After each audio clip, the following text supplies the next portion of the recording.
Okay, in modern warfare, sometimes illusion is more powerful than weapons. 2026 এর শুরুতেই একটা অদ্ভুত খবর ভাইরাল হয়েছে। ইরান নাকি চায়না থেকে লাখ লাখ ডলারের বেলুন ওয়েপন কিনছে। শুনতে একটু অদ্ভুত লাগতেছে না? বেলুন ওয়েপন মানে আসলে কি?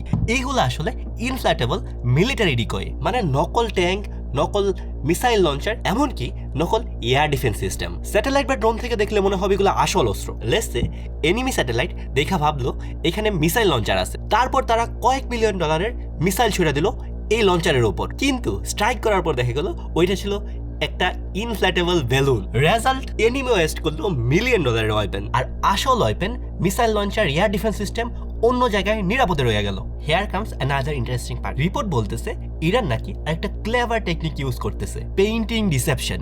সাম অ্যানালিস্ট ক্লেম ইরান নাকি এয়ারবেসের রানওয়েতে লাইফ সাইজড ফাইটার জেট আর হেলিকপ্টার পেইন্ট করে রাখছিল। স্যাটেলাইট বা ফাইটার জেট থেকে দেখলে ওইগুলা রিয়েল এয়ারক্রাফট মনে হইতে পারে, meaning enemy expensive missile launch করলো, কিন্তু target just a painting on the ground. স্ট্র্যাটেজিটা simple, cheap illusion versus expensive missile.